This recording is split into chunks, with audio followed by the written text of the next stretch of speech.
Hello everyone, আসসালামু আলাইকুম। আমি জিফর রহমান, আপনাদের সবাইকে স্বাগত জানাচ্ছি আজকের লেকচার ভিডিওতে। আজকে আমরা দেখব মেশিন লার্নিংয়ের ক্লাসিফায়ার পারফরমেন্স ইভালুয়েশনের আরওসি কার্ভ। তো এর আগের দুটো লেকচার ভিডিওতে আমরা সিম্পল ক্লাসের ক্ষেত্রে কীভাবে কনফিউশন ম্যাট্রিক্স ক্যালকুলেশন করতে হয় বা কনফিউশন ম্যাট্রিক্স কী, এরপর মাল্টিপল ক্লাসের ক্ষেত্রে কনফিউশন ম্যাট্রিক্স কীভাবে ক্যালকুলেশন করতে হয় সেটা দেখে আসছি। তো আজকের ভিডিওতে আমরা এই ক্লাসিফিকেশন পারফরমেন্স ইভালুয়েশনের লাস্ট যে টপিক্সটা সেটা হচ্ছে আরওসি কার্ভ, সেটা দেখব। তো প্রথমে জানতে হবে যে আরওসি কার্ভটা কী। মেনলি আরওসির ফুল ফর্মটাই হচ্ছে receiver operating characteristics. Receiver operating characteristic curve, এটাই হচ্ছে আরওসি কার্ভ, ঠিক আছে।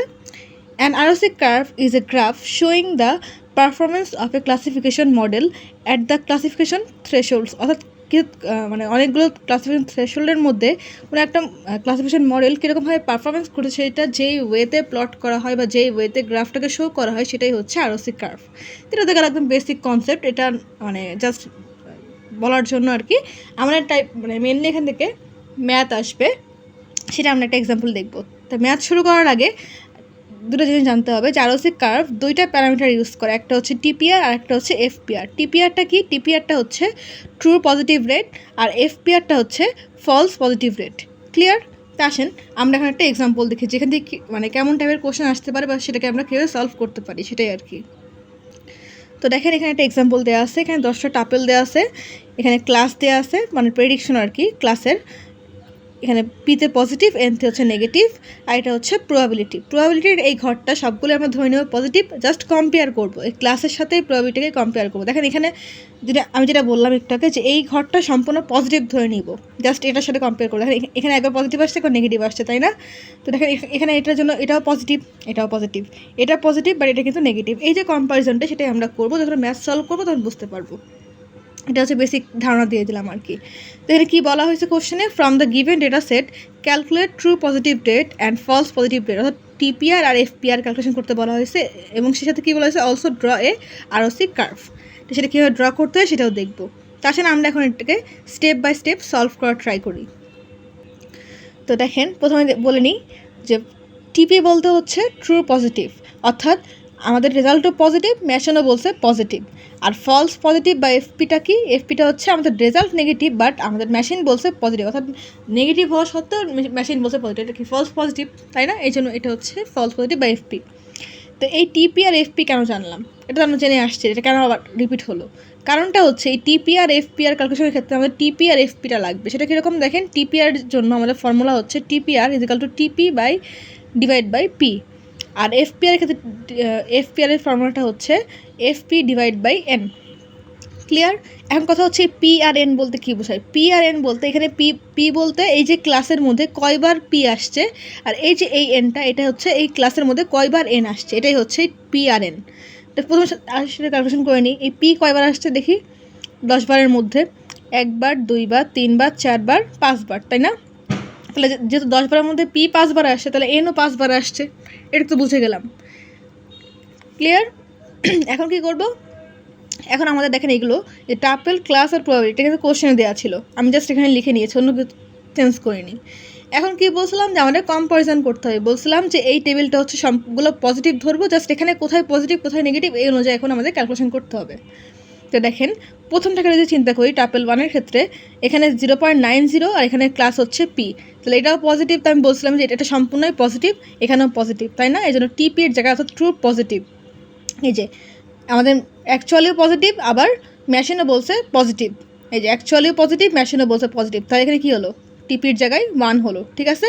যেহেতু ট্রু পজিটিভ যেহেতু আসছে, এখানে কোনো ফলস রেজাল্ট নাই, এই জন্য এখানে 0। ক্লিয়ার? এখন টিপিআর আর এফপিআর কীভাবে ক্যালকুলেশন করতে হয় দেখেন। টিপিআর ক্ষেত্রে ফর্মুলা কী ছিল, টিপি ডিভাইড বাই পি। টিপির মান তো পেয়ে গেছি 1, আর পি এর মান তো আমরা একটু আগে দেখলাম যে ক্লাসে কয়টা পি আছে, 5টা পি, তাই না? যে 1টা 2টা 3টা 4টা 5টা সরি 5টা পি আছে, এই জন্য হচ্ছে 1/5 করলে আমাদের আনসারটা কত আসছে, 1/5 করলে আনসারটা আসছে 0.2। যেহেতু কোনো ফলস রেজাল্ট নাই এই জন্য 0/5 করলে 0ই থাকছে। 0/5 কেন হলো, এই যে এফপি বাই এন, এফপির মান হচ্ছে এখানে টাপেল 1-এর ক্ষেত্রে 0, যেহেতু কোনো ফলস পজিটিভ আসেনি ট্রু পজিটিভ আসছে এই জন্য ওখানে 0। আর ডিভাইড বাই এন এর মান কত, এন এর মান হচ্ছে 5, কারণ এখানে 5টা এন আছে, এই যে 1টা 2টা 3টা 4টা 5টা, তাই না? এই জন্য 0/5 করলে 0ই থাকছে। তো এরকমভাবে টাপেল 1টা আমরা সলভ করে ফেললাম, ঠিক আছে? সেমভাবে আমরা আগাবো। আবার যখন টাপেল 2-র জন্য দেখতে পাচ্ছি এখানে ক্লাসও পজিটিভ, আবার আমাদের প্রবাবিলিটিও, এটা তো এই ঘরটা সম্পূর্ণই পজিটিভ, তাহলে পজিটিভ পজিটিভ দুটোই পজিটিভ, তাই না? তাহলে এটা কি টিপি, তাহলে টিপির মান আগে ছিল 1, এখন 1 ইনক্রিজ হয়ে যাবে কত 2। যেহেতু টিপি আসছে দুটোই পজিটিভ, কোনো ফলস রেজাল্ট নাই, এই জন্য এফপির জায়গায় আবার 0 হলো। তাহলে এখন দেখেন টিপিআর কী হবে, টিপিআর হবে হচ্ছে টিপি ডিভাইড বাই পি। তাহলে টিপির মান কত এখন টাপেল 2-র জন্য 2 ডিভাইড বাই পি, পি এর মান কত 5, পি আসছে 5 বার, এন আসছে 5 বার, এই টোটাল ক্লাসের মূল্য, তাই না? তাহলে 2/5 করলে আমাদের আসছে 0.4। আর এফপিআর কী হবে, এফপিআর হচ্ছে 0 টাপেল 2-র জন্য ডিভাইড বাই এনের সংখ্যাও কিন্তু 5 বার, মানে এন 5 বার আসছে এই ক্লাসের মধ্যে, তাহলে 0/5 করলে 0ই থাকছে। তাহলে টাপেল 2-র জন্য হয়ে গেল। এখন টাপেল 3-তে যখন আসলাম দেখতে পাচ্ছি এখানে নেগেটিভ আসছে, বাট এটা তো আমাদের পজিটিভ, পুরোটাই পজিটিভ সাইড, তাই না? তাহলে নেগেটিভ আর পজিটিভ সেম হলো না, তাই না? অর্থাৎ অ্যাকচুয়ালি হচ্ছে মানে আমাদের নেগেটিভ, বাট আমাদের মেশিন বলছে পজিটিভ। দেখেন এই জিনিসটাই হয়েছে, এখানে নেগেটিভ আর পজিটিভ হয়েছে। তাহলে এখানে কী হচ্ছে, আমাদের টিপির মান 2 ছিল, সেটা 2ই থাকবে, এটা কোনো চেঞ্জ হবে না, 3 হলো না।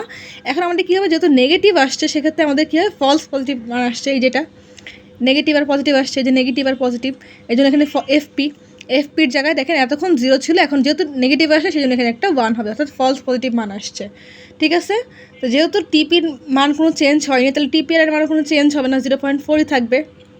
এখন চেঞ্জ হবে কোথায়, এফপির জায়গায়, এফপির জায়গায় এখন পাইছি কত 1, তাহলে মানে যে এফপি হচ্ছে 1 আর এন হচ্ছে 5, তাহলে 1/5 করলে এই এফপিআর হচ্ছে 0.2 হলো, আগে ছিল 0, এখন 0.2 হলো, যেহেতু একটা ফলস রেজাল্ট আসে সেক্ষেত্রে, ঠিক আছে? আবার দেখেন সিমিলারলি সামনে আগায় টাপেল 4-এর জন্য দেখতে পাচ্ছি এখানেও পজিটিভ, এখানেও পজিটিভ। তাহলে আগে ছিল টিপিআর ছিল 2, মানে অর্থাৎ এখানে কোনো চেঞ্জ তো হয়েছিল না, এখানেও 2 ছিল, এখানে যেহেতু নেগেটিভ মান আসছে যেন টিপি চেঞ্জ না হয়ে এফপি চেঞ্জ হয়েছিল। তাহলে এখন যেহেতু আবার পজিটিভ পাইছে, তাহলে এখন কী হবে, টিপি চেঞ্জ হবে, তাহলে 2-র সঙ্গে আবার 1 ইনক্রিজ হলো, 3 হলো। আর যেহেতু এখানে দুটাই পজিটিভ, এটাও পজিটিভ এটাও পজিটিভ, তাহলে এখানে এফপির জায়গায় আবার সেই 1ই থেকে গেলো, 1-এর কোনো চেঞ্জ হলো না। তো এখন কী হচ্ছে দেখেন 3/5, এই যে টিপি বাই পি, টিপিআর এর ক্ষেত্রে, তাই না? 3/5 করলে কত আসছে, এই 3/পি হচ্ছে 5 বার, 3/5 করলে 0.6 আসছে, আর এই 1 তো কোনো চেঞ্জ নাই, তাহলে এটার যে মানটা ছিল 0.2 এটাই থেকেই গেল, অর্থাৎ 1/5। এই যে এফপির মান 1 ছিল, এন এর মান হচ্ছে 5 ছিল, তাহলে 1/5 করলে 0.2 আসছে। ক্লিয়ার? সেমভাবে আমরা আবার আগাবো, এখানেও পজিটিভ পাইছি, এখানেও পজিটিভ, তাহলে আবার 1 ইনক্রিজ হলো, 3 থেকে 4 হয়ে গেল, এবার এখানে কোনো চেঞ্জ নাই, অর্থাৎ এখানে 1 ছিল, একই থাকবে, ঠিক আছে? তাহলে এখন কী হবে, 4/5 করলে কত আসছে 0.8, আর 1/5 করলে 0.2 থাকছে, ঠিক আছে? আবার দেখেন এখানে বলছে নেগেটিভ, এখানে বলছে পজিটিভ, তাই না? আবার কেস আলাদা হয়ে গেল, এই যে ফলস পজিটিভ মানটা আসছে, তাহলে আমাদের এফপিআর চেঞ্জ হবে, টিপিআর কোনো চেঞ্জ হবে না, তাই না? তো সেই জন্য তাহলে কী হচ্ছে দেখেন, এখানে নেগেটিভ পাওয়ার ফলে আমাদের টিপির যে মানটা ছিল 4, সেটা 4ই থাকছে, কোনো চেঞ্জ নাই। এখানে দেখেন এফপির জায়গায় আগে 1 ছিল, এখন এই নেগেটিভের জন্য 2 হয়েছে। ক্লিয়ার? তাহলে 4/5 করলে আসছে 0.8 থাকছে, আর 2/5 করলে 0.4, এরকমভাবে বাকিগুলো ক্যালকুলেশন করে নেবেন। আমি জাস্ট দেখিয়ে দিলাম আর কি 5-6টা প্রসেস। সেমভাবে নেগেটিভ আসলে হচ্ছে এফপিআর চেঞ্জ হবে, আর টিপিআর সেম থাকবে। আর পজিটিভ যদি দুটাই হয় তাহলে সেক্ষেত্রে টিপিআর চেঞ্জ হবে, এফপিআর কোনো চেঞ্জ হবে না, এরকমভাবে জাস্ট আগাতে থাকবে। এবং এখানেও যখন আমরা টিপি পাবো তখন এক এক করে ইনক্রিজ হবে, যখন আমরা এফপি পাবো তখন এক এক করে ইনক্রিজ হবে, এটাই হচ্ছে মূল সলিউশনের টেকনিক আর কি। তো এই যে আমরা একটা টিপিআর এফপিআর পেয়ে গেলাম, এই টিপিআর এফপিআর থেকে এখন আমরা আরওসি কার্ভ ড্র করতে পারবো। তো সেটা কীভাবে ড্র করা যায় আসেন এখন সেটা দেখে নিই। তো হোপফুলি আপনারা বুঝতে পেরেছেন, যদি বুঝতে না পেরে থাকেন অবশ্যই কমেন্ট করবেন। তো এই যে এটা হচ্ছে আমাদের আরওসি কার্ভ, এই এক্স অ্যাক্সিস বরাবর থাকবে হচ্ছে এফপিআর, এই ওয়াই অ্যাক্সিস বরাবর থাকবে হচ্ছে টিপিআর। এটা কিন্তু মনে রাখবেন যে কোন অ্যাক্সিসে কোনটা থাকবে, ঠিক আছে? তো এখন দেখেন আমাদের এখানে টিপিআর আর এফপিআরের যে মানগুলো আমরা একটু আগে পেলাম, এই যে এখান থেকে টিপিআর আর এফপিআরের যে মানগুলো পেয়েছি সেগুলোকে জাস্ট আমি এখানে লিখে নিয়েছি, জাস্ট ডায়াগ্রামটা যাতে ইজিলি ড্র করা যায় সেটার জন্য আর কি। তো এখন কথা হচ্ছে এই যে আমি 0.0, 0.2, 0.4, 0.6, 0.8, 1.0 এই মানগুলো কোথায় পেলাম? দেখেন আমরা যখন এখানে টিপিআর এফপিআর দেখছি, দেখেন 0.2 0.4, 0.6, 0.8, 1.0 এই মানগুলো এখান থেকেই পাইছি, তাই না? এই জন্য হচ্ছে জাস্ট এই মানগুলোকে আমি এখানে লিখে নিয়েছি টিপিআর এফপিআর এর ক্ষেত্রে। ক্লিয়ার? এখন দেখেন টিপিআর আর এফপিআরটা কীভাবে আমরা কাজে লাগাতে পারি গ্রাফ ড্রর ক্ষেত্রে। যখন এফপিআর 0, টিপিআর ছিল কত? 0.2। দেখেন এফপিআর হচ্ছে এই বরাবর, টিপিআর হচ্ছে এই বরাবর, তাই না? তাহলে এফপিআর যখন 0, টিপিআর ছিল 0.2, এখানে একটা ডট দিয়ে নিলাম। আবার দেখেন সেকেন্ড ক্ষেত্রে এফপিআর ছিল 0, টিপিআর ছিল 0.4, তাহলে আবার এফপিআর 0 আর টিপিআর ছিল 0.4, এখানে একটা ডট দিয়ে নিলাম। আবার দেখেন এফপিআর হচ্ছে 0.2 আর এখানে ছিল 0.4, তাহলে 0.2 আর এখানে হচ্ছে মানে এফপিআর 0.2 আর টিপিআর হচ্ছে 0.4, ডট দিয়ে নিলাম। এরপর হচ্ছে 0.2 আর 0.6, তাহলে 0.2 আর 0.6 আবার ডট দিয়ে নিলাম। এরপর হচ্ছে মানে এফপিআর আর টিপিআর জাস্ট মিলাই নিচ্ছি আর কি। 0.2, 0.8, তাহলে 0.2 আর এই যে 0.8 ডট দিয়ে নিলাম। এরপর হচ্ছে 0.4, 0.8, 0.4, 0.8, এরপর হচ্ছে 0.6, 0.8, 0.6, 0.8, এরপর হচ্ছে 0.8, 0.8, দুইটাই 0.8, এই যে এখানে 0.8, আবার দেখেন এখানেও 0.8, তাই না? এখানে ডট দিয়ে নিলাম। এরপর হচ্ছে 0.8, 1.0, 0.8, 1.0, আর এখানে দেখেন লাস্টেরটা কি? দুইটাই 1.0, 1.0, অর্থাৎ এটারও এখানে 1.0, এটারও এখানে 1.0। তো জাস্ট এই যে ডটগুলো নিলাম, সেগুলো জাস্ট একটা লাইন টেনে দিলেই যে কার্ভটা হবে সেটাই হচ্ছে আমাদের ROC কার্ভ। খুবই ইজি না? আমি চেষ্টা করছি খুবই ইজিভাবে এক্সপ্লেন করার জন্য। আশা করি আপনারা বুঝতে পেরেছেন। তারপর যদি বুঝতে না পেরে থাকেন অবশ্যই কমেন্ট করবেন, আমি আপনাদের কমেন্টে রিপ্লাই দেওয়ার চেষ্টা করব। তো আজকে আমাদের এই পর্যন্তই। পরবর্তী ভিডিওতে আমরা দেখব মেশিন লার্নিংয়ের একটা নতুন চ্যাপ্টার, সেটা হচ্ছে অ্যাডাবুস্ট। তো অ্যাডাবুস্টে আমরা কিছু ম্যাথ দেখব, সেই ম্যাথ দেখার আমন্ত্রণ রইল, মানে সেই ভিডিওটা আর কি অ্যাডাবুস্টের। তো চ্যানেলটা এখন সাবস্ক্রাইব করেন, চ্যানেলটাকে প্লিজ সাবস্ক্রাইব করবেন, ভিডিওতে লাইক করবেন, কমেন্ট করবেন, শেয়ার করবেন। আজকের মতন এই পর্যন্তই। আল্লাহ হাফেজ।